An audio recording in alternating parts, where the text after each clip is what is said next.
Hey everyone, welcome back. It is Wednesday, that is right. So it is time for another edition of Fan Talk, your favorite podcast by your favorite fan. You already know what it is. Cabe Wrench in the house on this very sunny Wednesday afternoon. Beautiful day tomorrow. That just means a storm is coming. That's what springtime is. There's like two or three nice weather days, and then rain shower, storm comes in. It's supposed to be about 45 degrees on Saturday, 50 on Friday. So I'm enjoying the sun while it lasts because you know what they say, April showers bring May flowers, right? And the Mayflower brings you to me here on Fan Talk. I think that's how it goes. I have a great show for you today. The world of sports is so exciting right now. If you Even if you don't follow sports, I am sure that at least one of the things I'll be talking about today you have heard. That's right. We will be talking about the records broken in women's college basketball this year. It's been a historic year for that entire league, and it's been incredible. We'll talk about the big viewership number in just a moment. We'll talk about the Final Four. We'll talk about Caitlin Clark, Angel Reese, all those good people. And then if we have time, we'll mention some of the men's stuff as well. But we're all about women's college basketball right now. But first, I must share some breaking news. This comes earlier today from Adam Schefter. We're going to jump to the NFL for just a moment. And the big news, and the off season's been going for a while, so there's been a lot of news going on. But the big news this morning is that the Buffalo Bills finalized a trade to send Stephon Diggs to the Houston Texans. As you can see here, draft pick compensation. I believe it's a 2025 pick as well as a 2027 one as well.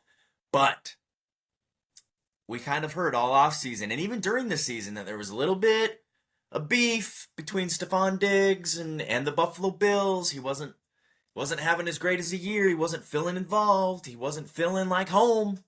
The cold winters were getting to him. He was like, it's too cold. It's too cold in Buffalo.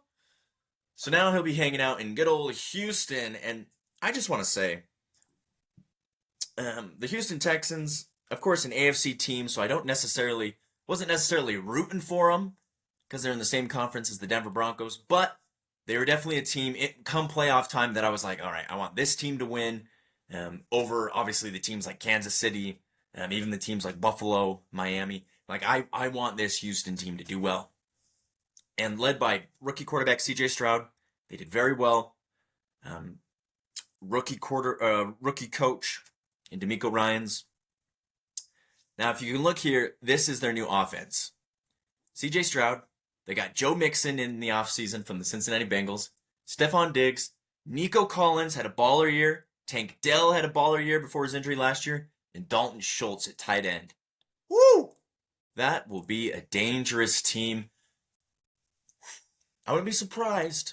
Kansas City. I mean, Kansas City will probably go back to the AFC Championship again, and they might be going up against the Houston Texans. But we'll get into that further down the road. The draft's in a couple weeks, so we'll talk more NFL then. Let's get to history.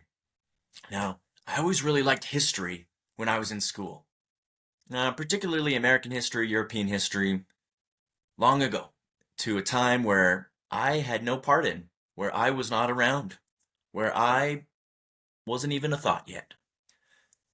Women's college basketball, historically, if we were to look at history, has been the step sibling of a blended family. And the blended family already had 5 kids in the original family, and then, 3 more came over in the second marriage. And so it's like it's there. It's part of the family, but nobody really gives it that much time and attention. Now, over the years, we've seen some dominant women's college basketball programs. The UConn going to the championship and winning 4 years in a row. That dynasty. We see a resurgence or a surgence of South Carolina coming up in these last couple years, playing very well. LSU with Angel Reese has done very well. Iowa with Caitlin Clark. and it's all kind of come to a point this season. Last season, people were like, "Oh yeah, Caitlin Clark, Angel Reese, Paige Beckers." There were some names thrown around, like, "Oh yeah, yeah, these guys are good." This year, it seems that it's just taken off. And obviously you can look and say, "Oh well, it's because stars like Caitlin Clark are going off for 40 points a game. She can shoot like Steph Curry. She can dribble and pass like Steve Nash. Like she's just running the league." I also think we're in a time of more diversity. I feel like back in the day it was very much football, the NFL, the NBA. Even Major League Baseball. Like you think back to, I don't know if any of the viewers were alive in the 70s, 80s, 90s. You think back then, before the world of streaming, what baseball games are you going to watch on TV? In today's world, you have MLB TV where you can subscribe and you watch any single baseball game, any team. You can watch the Cleveland Guardians playing the Chicago White Sox. You can watch the Seattle Mariners playing the Miami Marlins. You couldn't do that back in the day. It was very much NBA's on TV, NFL's on TV, men's college basketball. Now, and it does help that big corporations like ESPN are broadcasting these women's college basketball games. When I was in school, there was a lot of debates about, well, the WNBA is not as good. Is it because they're not as good, or is it because we're just not getting viewership because they're not on any big platforms or streaming services? And we've gotten to a point where women's college basketball really is king or queen, I guess, this year especially. Let me share with you, and this is a stat you've probably already heard, so don't mind me just repeating what has been said, but Monday night's Elite Eight showdown, so LSU, Iowa, last year these two teams met in the national championship, and LSU got the win, and Angel Reese was all like, "Yo, yo, yo, Caitlin Clark, where you at? I'm the best." So they meet again here in the Elite Eight Monday night. Great game. As you can see here in purple, more than 12 million people, I was one of those persons, I hope you were too, tuned in to watch the most hyped rematch of the 2023 National Championship game. Iowa, of course, got the last laugh, avenged the last year's loss, and advanced to its second straight Final Four behind Caitlin Clark's 41 points. 12.3 million made it the most watched college basketball game ever on the ESPN platforms. You go on to read other articles. It's the most watched sporting event on pretty much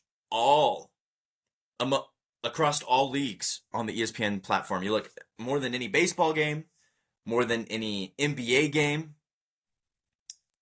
I think Game 5 though, one of the games had more, but pretty much all the NBA games, all the men's college basketball games, hockey, I already said baseball, NFL, more than any of that. So that in and of itself should say something. And maybe you're saying, well, why we giving all this attention? Like it should be more equal anyways.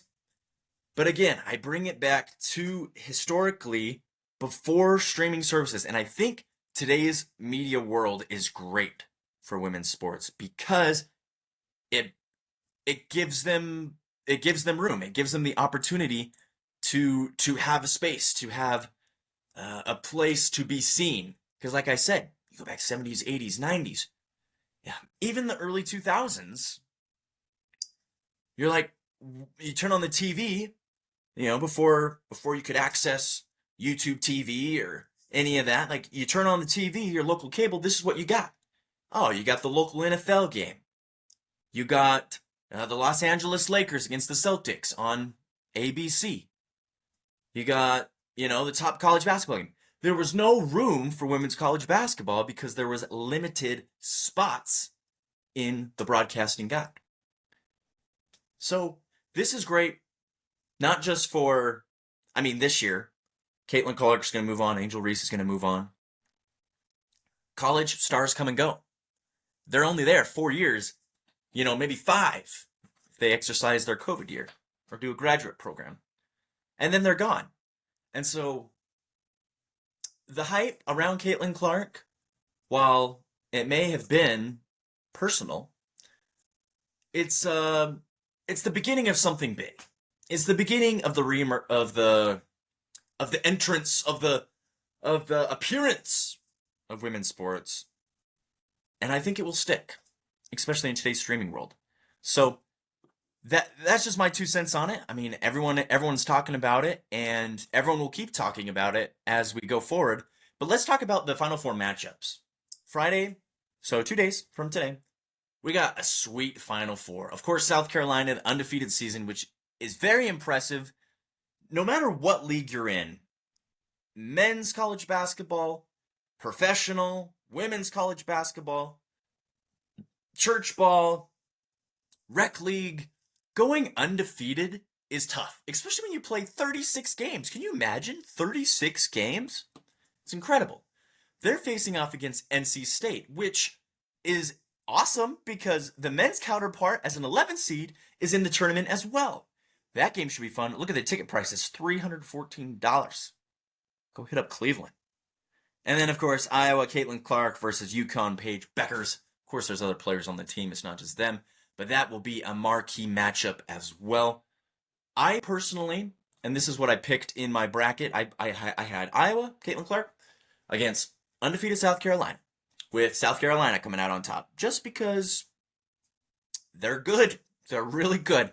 But what a story it would be is if Caitlin Clark could, with the help of her teammates and her coach and the whole Hawkeye Nation, take down South Carolina and win the national championship before declaring for the WNBA draft. That would be sick. Women's sports. You gotta love it. Okay. We do have some time, so I guess we can talk about the men's side too. I mentioned that North Carolina State got into the Final Four on the men's side as well. UConn as well over here. So both UConn and North Carolina State had their men's and women's college basketball teams get into the Final Four. Very impressive. Kudos to those schools. Little clap. Bing bong. All right, this matchup I am dying to see. DJ Burns Jr., that big boy for North Carolina State, against Zach Edey. This whole tournament, Zach Edey's just, no one's been able to stop him. He either beats you because he's bigger than you, or you're trying to defend him and you get called for a foul because it's just so hard and you have to exert yourself and you have to hit his arm, you have to do all that. DJ Burns, if you don't know who he is, go look him up. He's a thick boy. He's got some bass to him. He could handle Zach Edey. Now, I really hope that the refs let him play. Like, be physical. Let him play. But I can also see the refs calling a couple early fouls on DJ Burns. Just because that's what they do.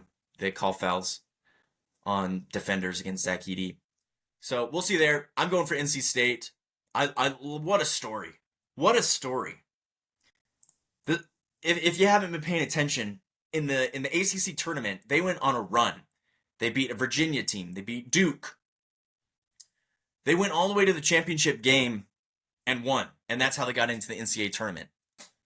As you can saw, they have 14 losses. They were a 14-loss team going into that ACC tournament. They haven't lost since. They're on fire. Give me NC State over Purdue. I mean, sure, everybody's like, Zach Edey, if he can win the championship, it'd be so awesome. And he probably needs to, because I don't know if he'll do that well in the NBA, honestly. You look at other, guys that are just super, super tall in the NBA, not that athletic. They're not doing so well. Luka Garza, bench player. Neemias Queta, USU represent, bench player. Bojan Markovic, that really big guy for the Houston Rockets. I think he's on a different team now. I don't even know. Doesn't play. So, we'll see. Zach Edey, what can you do? DJ Burns, he's got something for you. And then, of course, Alabama and UConn. This game will be super fun as well. I'm going for Alabama, actually. I would never root for Alabama in college football, but it's college basketball. I have a bracket that depends on it. I actually have two brackets that depend on it. If Alabama wins, then I win the entire bracket. which would be awesome. UConn's a really good team, though. Have only lost 3 games all year. I wouldn't be surprised if we got a UConn Purdue championship. That would be awesome. That truly would be awesome. But let me know what you guys think down below. Women's Final Four predictions, men's Final Four predictions.